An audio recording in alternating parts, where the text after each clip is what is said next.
Boa tarde a todos, eu sou Antônio Chaves, eu sou psicólogo aqui do Hospital Santa Mônica. Eu sou especialista em dependência química e psicopatologia e sou mestrando em psicologia clínica.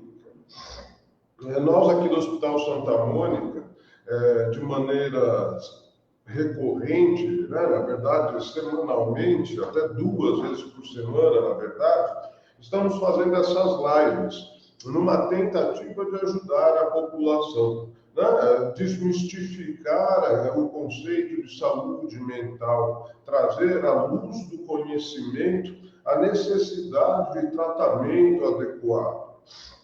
Nós temos todas as quintas-feiras, às 15 horas comigo, e às sextas-feiras com o psicólogo Aleph.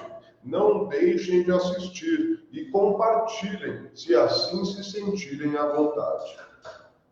Hoje nós falaremos de como o mundo midiático influencia nos comportamentos, né? Hoje nós percebemos aí que a sociedade transbordou. O excesso de liberdade, a informação instantânea, vem causando determinados prejuízos. Percebemos a mudança no comportamento dos jovens, a busca pelo padrão de beleza ideal. O conceito de felicidade foi distorcido, porque até então a felicidade era endógena, ou seja, um processo interno. E esse processo interno se dava muito em função de através do meu esforço e trabalho, eu perceber que eu sou capaz. E aí, eu percebendo que eu sou capaz, a minha autoestima se eleva, automaticamente serei feliz. O potencial de capacidade da pessoa é que é o termômetro da felicidade. Agora, infelizmente, isso foi desvirtuado na atualidade, onde hoje a felicidade é obter bens de consumo não duráveis. É impressionante. A felicidade é a obtenção de bens de consumo não duráveis, né? Nós ficamos felizes com objetos com obsolescência planejada, ou seja, objetos que são feitos para serem jogados fora, né? Eu sempre utilizo do exemplo da primeira vez que eu comprei um celular de marca. Juntei dinheiro durante bastante tempo para dar entrada no celular para parcelá-lo em determinada loja. E eu juntei o dinheiro e comprei o celular moderno. Quando eu chego em casa, ao abrir a caixa do celular, a propaganda já do celular mais moderno, né? Uma geração adiante. Na mesma hora, aquele que era a minha felicidade deixou de ser, porque pensei, poxa, se eu tivesse aguardado um pouquinho mais. Aí a gente começa a perceber que a nossa felicidade está atrelada ao consumismo. E tudo isso vem muito em função do meio midiático. E como é que isso influencia? Bem, eu acho que é importante começarmos aqui falando que o comportamento humano é feito através de ancoragem. Ou seja, eu aprendo e repito. Nas sociedades primitivas, quando começaram a surgirem, era necessário existir um orientador do comportamento humano, né? As microsociedades começaram a evoluir, e se não houvessem regras, leis ou tradições, cada um faria o que quisesse, e isso acabaria dizimando aqueles pequenos grupos, né?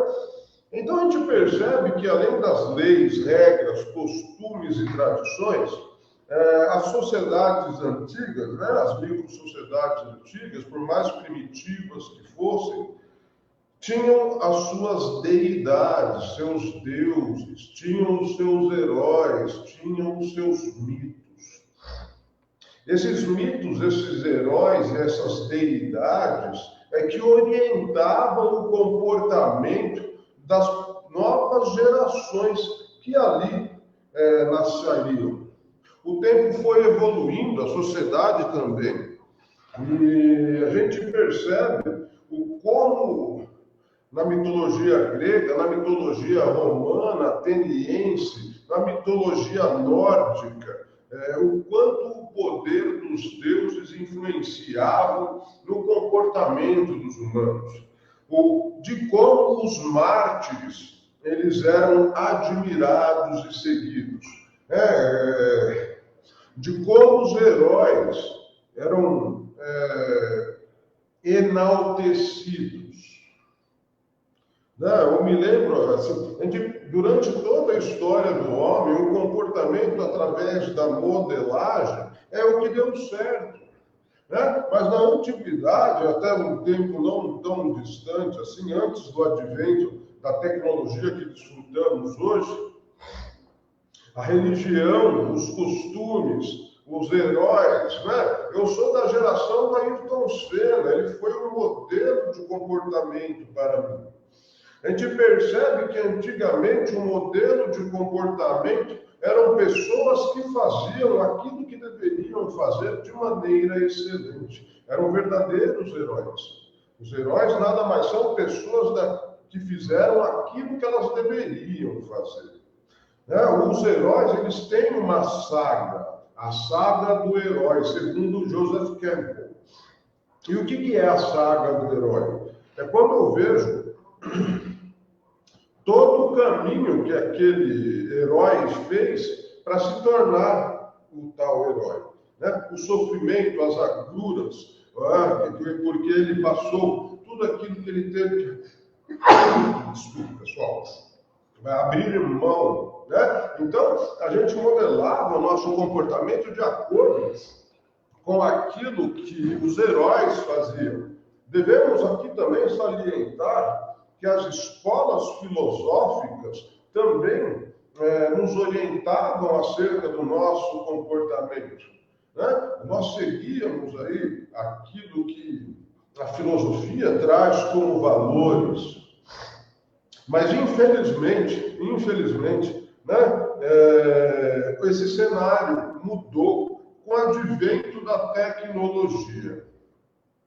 A tecnologia é maravilhosa, não podemos abrir mão delas, mas ela é uma faca de dois gumes. Ao mesmo tempo que ela me traz benefícios tremendos, ela me traz prejuízos piores.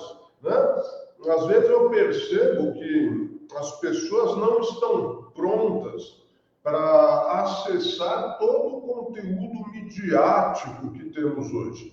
Não tem subsídio ou lastro psíquico ou emocional para lidar com aquilo que é exposto no seu aparelho celular.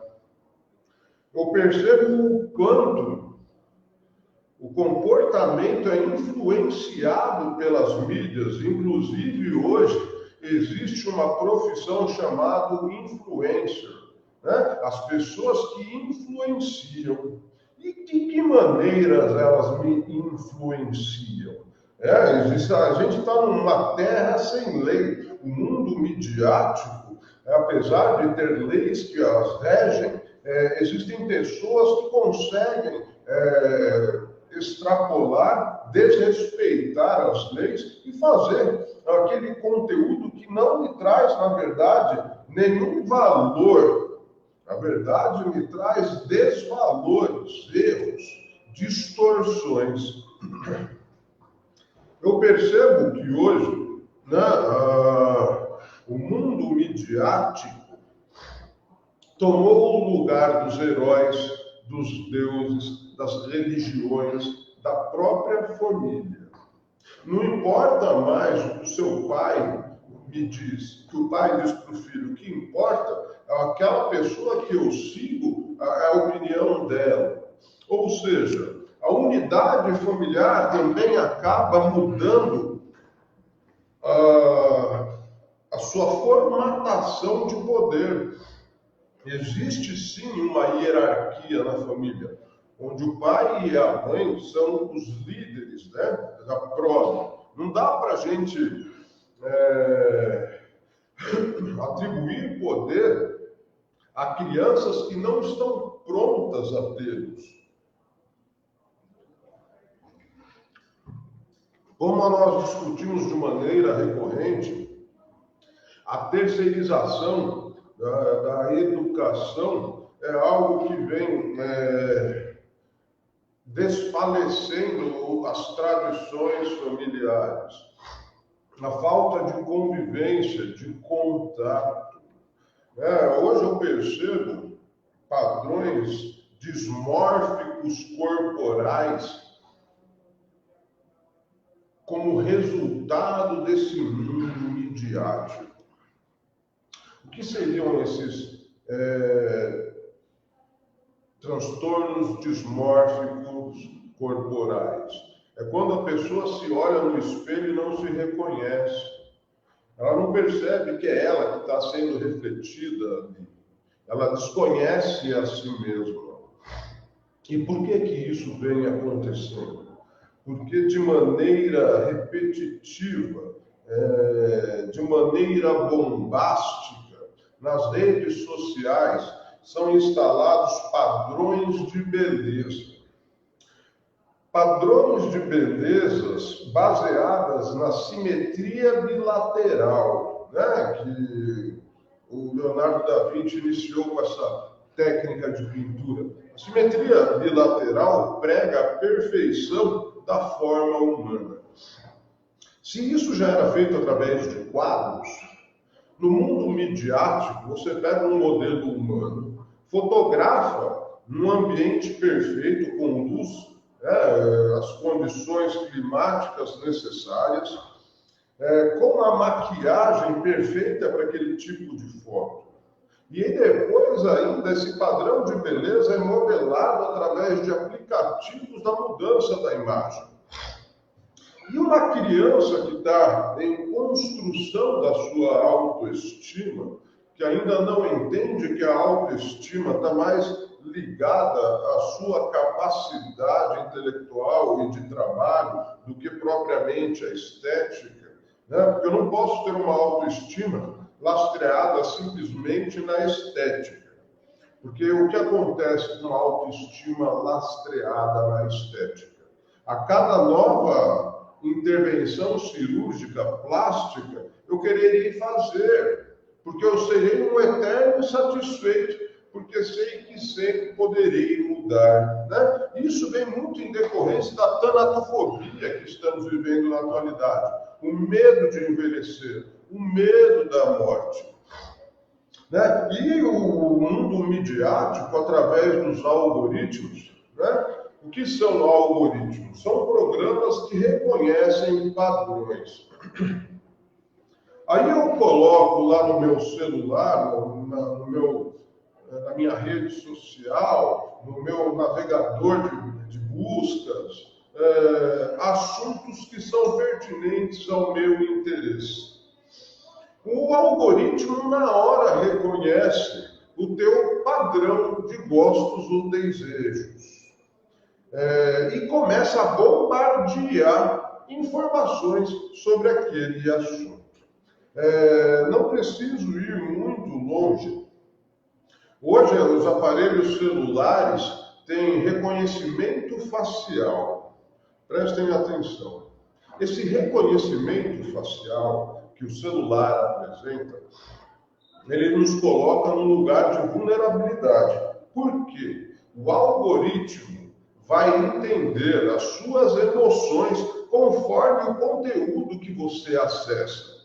A leitura facial, por exemplo, se eu vejo notícias de morte, ela vai perceber a minha reação emocional através do reconhecimento facial. O que acontece aí? Ele vai também, esse algoritmo, além das suas buscas, ele vai buscar aquilo que você mais gosta, em virtude do relacionamento que ele faz, do reconhecimento de padrões fisionômicos do reconhecimento facial. Ou seja, eu acredito que exerço um livre-arbítrio no meu celular, quando na verdade eu sou comandado por ele. Sou comandado pelos algoritmos que esse aparelho me traz. E entenda que isso é um fenômeno novo, né? Isso veio desde o início dos smartphones, né? Antes disso, não existia, ou existia de uma maneira mais leve, onde o mundo midiático era apenas a televisão. Inevitavelmente, nesse momento, me faz trazer à tona conteúdos de Guy Debord, que fala da sociedade do espetáculo e de como o mundo midiático controla o comportamento humano. A gente percebe hoje em noticiários da imprensa marrom, assim por dizer, notícias de morte, notícias de roubos, notícias de assalto, e na sequência, nos intervalos comerciais, são vendidos dispositivos de segurança, né? São vendidos planos de saúde, são vendidos seguros de vida e assim sucessivamente. Ou seja, a mídia traz a notícia daquilo que o capitalismo quer vender, né? Então eu começo a achar que eu preciso de determinadas coisas para ter um padrão de qualidade de vida.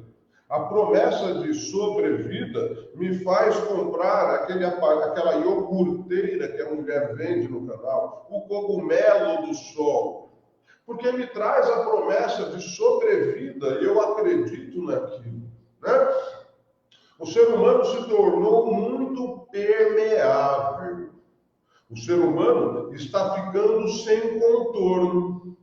O que seria o contorno? O contorno é aquilo que me traz continência, é o que me traz segurança e limite.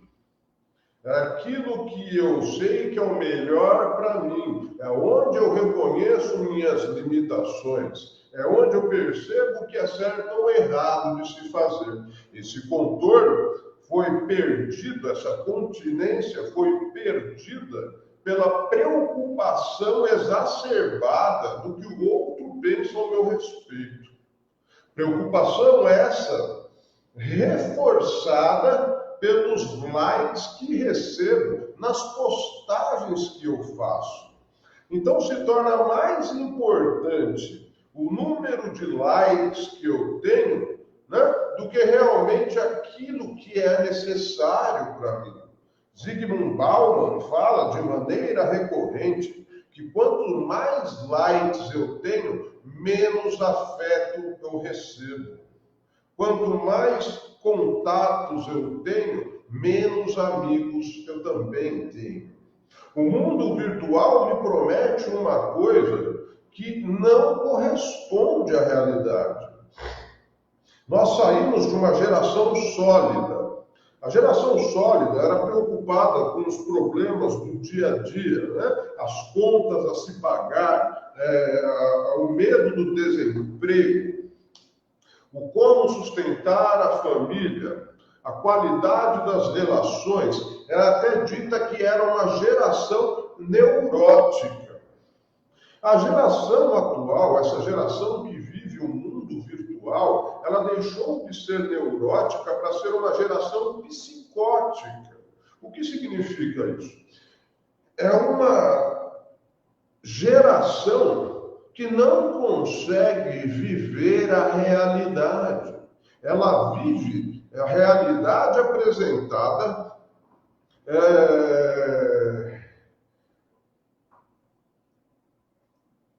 que o mundo midiático lhe oferece. O mundo midiático oferece determinadas modelos e padrões que eu acredito que eu deva seguir, né? Então a gente começa a perceber aí pessoas postando a felicidade que não tem. São pequenos momentos, são flashes, não corresponde à realidade plena e concreta da vida dele, são flashes. Mas aquele fragmento de alegria e felicidade que eu exponho aos meus seguidores podem influenciar no meu sentimento e emoção, uma vez que o ser humano se compara. Aliás, a maldição humana se inicia na comparação. Por que a maldição humana inicia na comparação? Porque na comparação é que nasce a inveja. A inveja, que vem de invedere, olhar pelos cantos dos olhos, porque quem tem inveja não olha de olho no olho do olho, ele olha de canto, invedere, que diz movimento dos olhos, né? Faz com que aquilo que é meu, que é bom, que é lindo, se torne feio.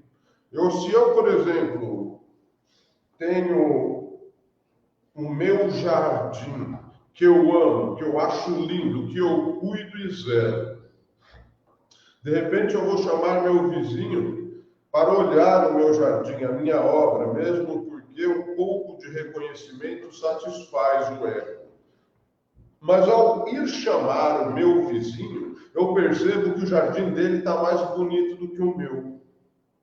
A inveja se instalou. Ou seja, aquele meu jardim que eu cuidava, que era lindo, que era ótimo para mim, ele deixa de ser ótimo, bonito, em virtude da comparação que eu faço com o jardim do meu vizinho. Então a inveja, o invedere, né, o mal olhado, é fruto da comparação, aonde nasce a miséria humana, pois eu acabo sendo ingrato com aquilo que eu tenho na minha própria vida. Né? E o ser humano se compara. E é incrível, em vez dele se comparar com o pior que ele pode ser, ele sempre vai se comparar com o melhor. Se eu me comparasse com o pior, né? Se eu comparasse com pessoas em situações precárias, eu teria gratidão e felicidade pela minha condição no momento. Eu lutaria para ser um cara melhor do que já sou. Mas, infelizmente, o ego humano é movido por outros valores e a mente nos engana. As pessoas vão se comparar com pessoas de alto sucesso. Né? Elas se comparam com pessoas que têm aquilo que elas gostariam de ter. Né? E, na verdade, quando ela se compara, ela não percebe o trabalho que aquela pessoa fez. Ela só observa o resultado final de uma vida de trabalho. E fica triste com ela mesma e fica insatisfeita. Aí um paciente me perguntou, quando eu estava falando do tema, mas existe a inveja boa. Quando eu vejo o cara, eu tenho inveja dele e quero ser que nem ele. O nome disso não é inveja. O nome disso é admiração. A admiração, sim, é uma coisa importante. Eu ter modelos a seguir, sim, é importante. Mas modelos reais, plausíveis, palpáveis. Não modelos virtuais, e sim modelos virtuosos. Né? Aí, se isso já influencia nós que somos adultos, hoje eu percebo sem brincadeira nenhuma, em qualquer shopping que eu vá hoje, eu vejo crianças de 4, 5 anos com celular na mão, tablet, e eles sabem mexer, né? Agora você pensa, um ser em desenvolvimento do sistema nervoso central, influenciado por um mundo midiático.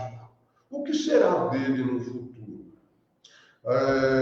Já houve relatos de mães que pacientes adolescentes pediam o seu achocolatado via WhatsApp, sendo que os dois estavam na mesma casa. Ou seja, até a minha comunicação deixou de ser uma comunicação verbal e gestual para ser uma comunicação virtual.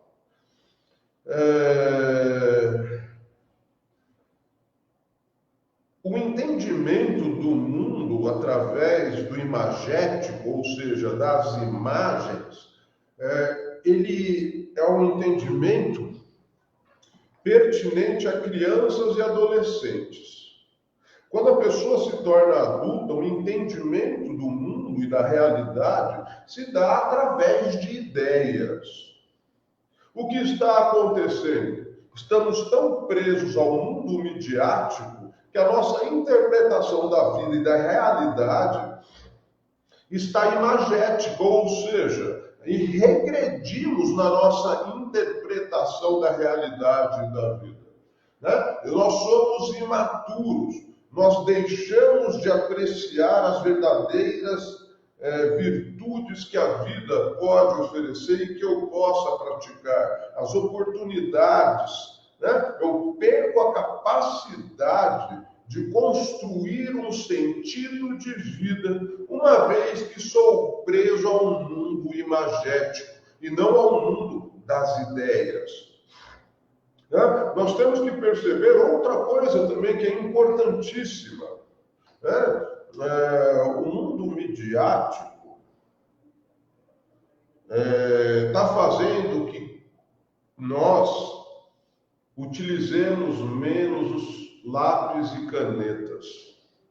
E por que é importante isso?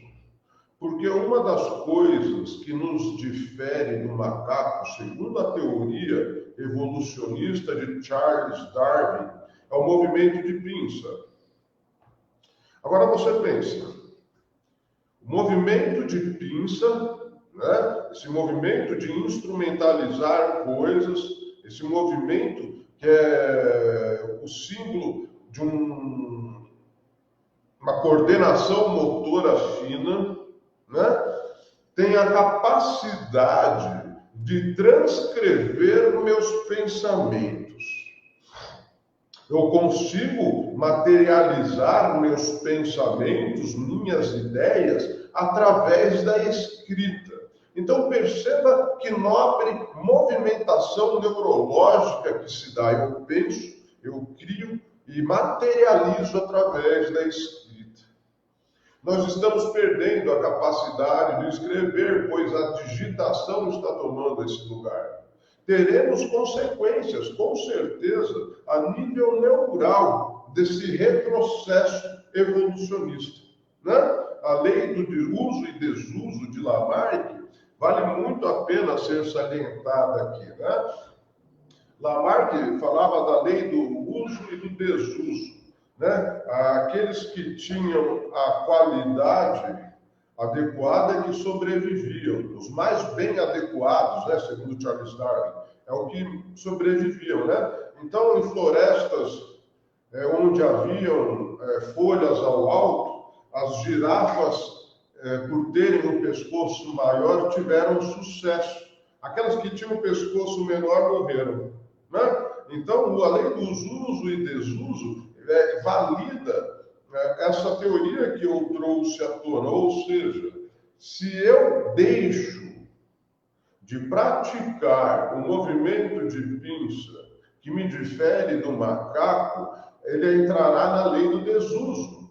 E isso, de certa forma, prejudicará na minha vida psíquica, na minha vida neurológica, na minha vida social e familiar. Né? Aí eu percebo, assim, é super interessante, porque essa revolução tecnológica se deu nesses últimos 50 anos. É sabido que esses últimos 50 anos foram mais importantes, né, do que toda a história da humanidade no sentido de avanço tecnológico.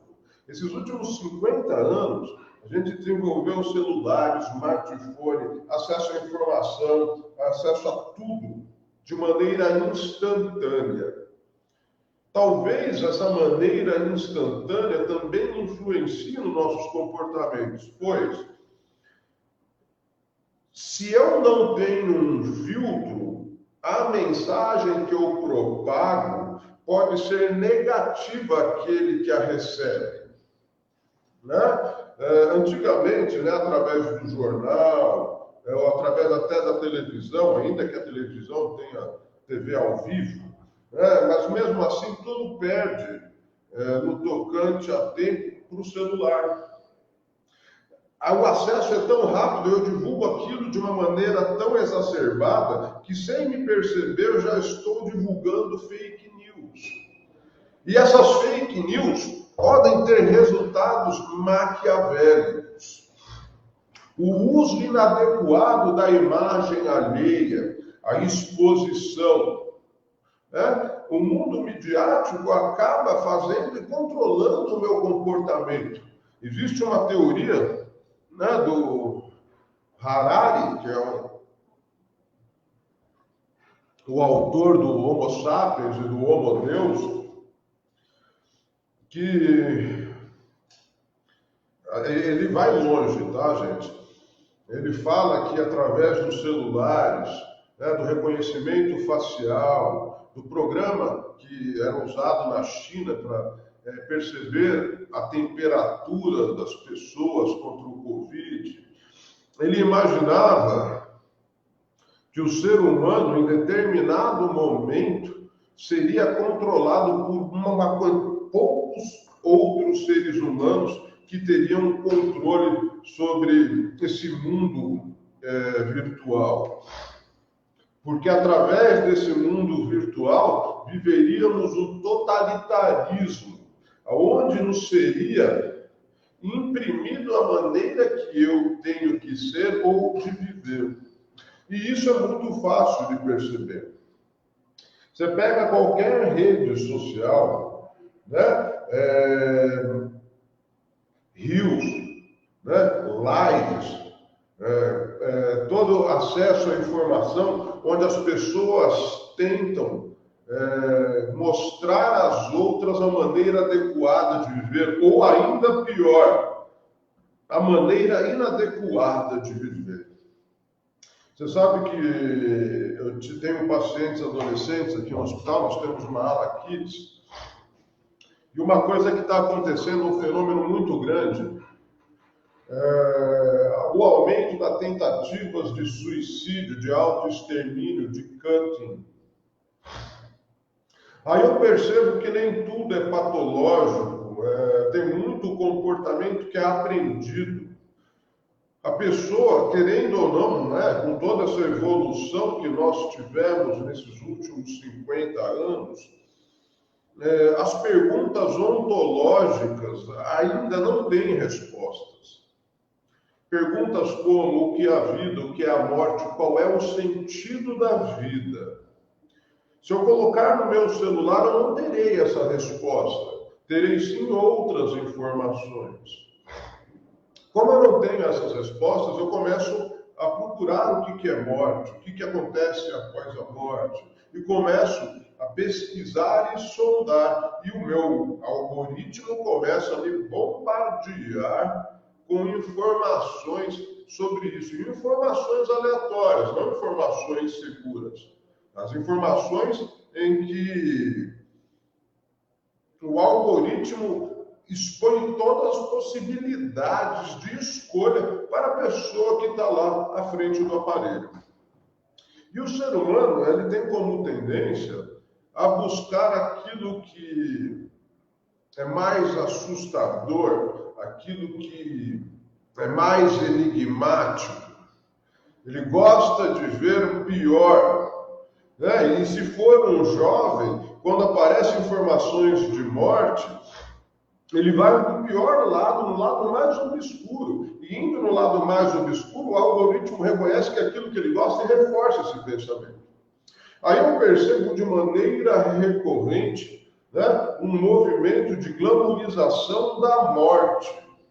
As pessoas glamorizam a morte e isso reflete até no uso de substâncias químicas que elas utilizam. Né? São substâncias que trazem um rebaixamento do sistema nervoso central, que fazem elas ficarem em situação de quase morte, ou hipnóticos.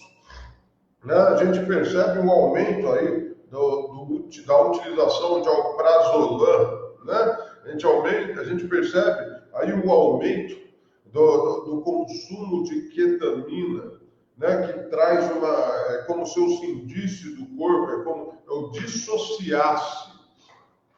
A gente percebe o aumento de remédios para dormir. Eu não quero citar a droga Z, né? Não quero citar o nome da medicação, mas, enfim, são remédios que me aproximam da sensação de morte. E o que está acontecendo na atualidade que me faz querer ter essa sensação?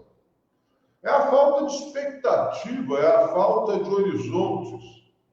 O ser humano deixou de olhar para o horizonte. Quando eu olho para o horizonte, eu vejo possibilidades. Quando eu olho para o horizonte, eu vejo oportunidades. E por que eu parei de olhar para o horizonte? Porque eu perdi a capacidade da visão panorâmica em função da visão do celular. É uma visão para baixo, e aí, olha que engraçado, metaforicamente, mas faz muito sentido. Geralmente as pessoas põem o celular para baixo. É como se elas olhassem para o seu próprio umbigo. O celular se tornou uma visão de túnel. E o umbigo, a representatividade do seu lado narcísico e egocêntrico. As pessoas não se comunicam. Casais estão à mesa de jantar, cada um com o seu celular. A capacidade de comunicação está se alterando, não apenas o comportamento humano. Os aparelhos ditam a moda. Tem aplicativos, que a gente pega aí um aplicativo que você faz uma dancinha e viraliza. Aí a pessoa que assiste fala, pô, eu também sei fazer a dancinha. Daí ela vai lá e imita a dancinha e viraliza também. Ou seja, é mais importante para mim a aceitação social de pessoas que eu desconheço do que a busca por conhecimento. As pessoas hoje criam conteúdos digitais, não leem mais livros. Você sabe que eu sou de uma geração de transição. Eu peguei o livro de papel e o livro digital. E eu gosto do livro de papel. Eu gosto de pegar o livro, abrir, sentir o cheiro, folheá-lo, saboreá-lo. Eu não consigo ler em tablets ou dispositivos de leitura. E isso é uma grande vantagem para mim, porque me faz buscar o conteúdo na fonte. Eu percebo que pessoas que buscam informações em celulares ou tablets, elas arborizam seu pensamento. Ou seja, elas começam a ler sobre determinado assunto, ela não entende alguma coisa, vai no navegador, procura a busca, que abre janela para outro, quando vê, perdeu a linearidade dos pensamentos e a fluidez. As pessoas estão se tornando cada vez mais rasas e superficiais, materialistas. As redes sociais nos ensinaram não somente o imediatismo, como também a descartabilidade humana. Por que o imediatismo? É aquilo que já conversamos aqui. Eu comprei um celular que tem um aplicativo de comunicação, de mensagens.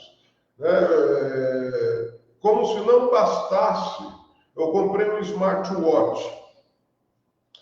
E eu estou aqui no hospital trabalhando, no Hospital Santa Mônica, atendendo um paciente. Chega uma mensagem do próprio Hospital Santa Mônica, porque nós temos grupos, nós como equipe multidisciplinar trabalhamos em tempo, Nós trabalhamos no aqui e agora, então a gente vive em comunicação o tempo todo. Aí chega uma mensagem no meu celular.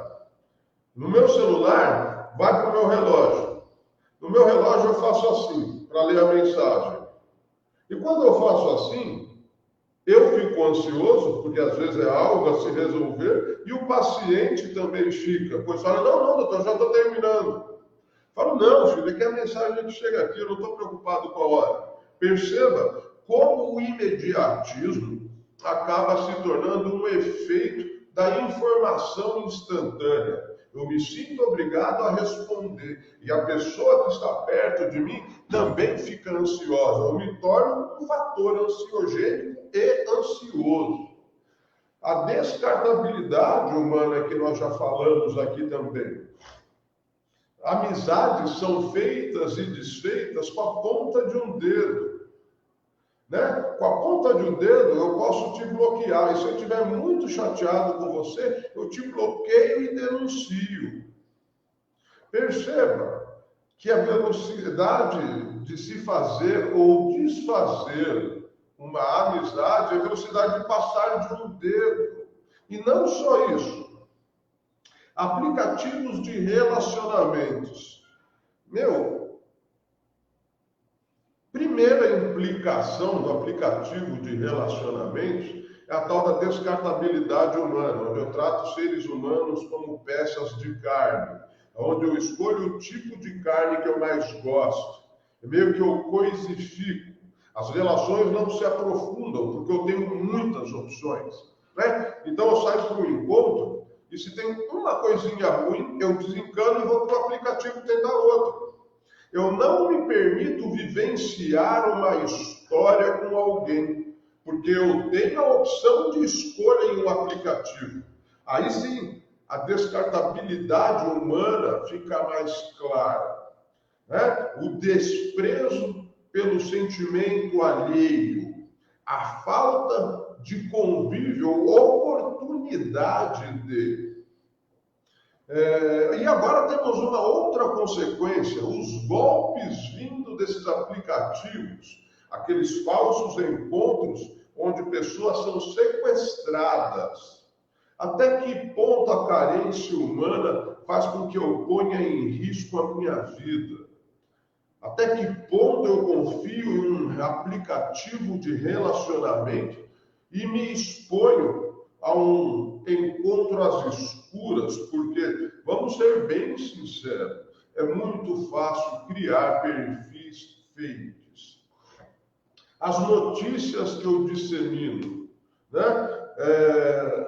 Se você olhar a rede social de uma pessoa, hoje, diz muito acerca do que é a psique dela, o como ela vê o mundo, o que ela idealiza, o que ela deseja, o que ela sonha. Ao pesquisar a timeline de alguém, talvez você saiba mais sobre ela do que durante uma sessão de terapia.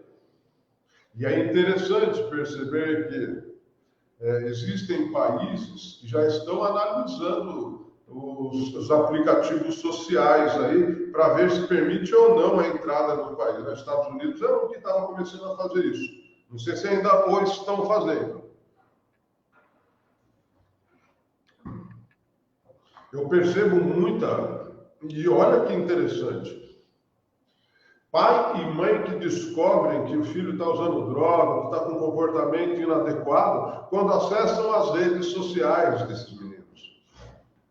Eu acho que isso é um fato, né? Não é um achismo. Quando você tem um aparelho celular, quando você vai colocar um aplicativo, uma rede social, lá fala, você é maior de 18 anos? Geralmente o jovem não vai colocar que é menor. Eu acho que os pais têm que averiguarem a limitação de idade, porque tem jovens que não estão prontos para terem acesso a determinados conteúdos.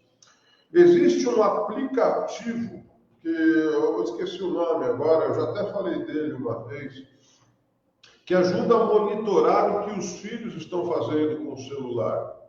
É importante esse monitoramento, pessoal, porque a criança, o adolescente não tem limite. Ele é altamente influenciável. É impressionante. Olha um exemplo, né? Aquela brincadeira da baleia azul, né? Que foi disseminada e viralizou e trouxe consequências negativas Assim como eu percebo pessoas fazendo bizarrices e postando, e outras pessoas repetindo esses comportamentos bizarros.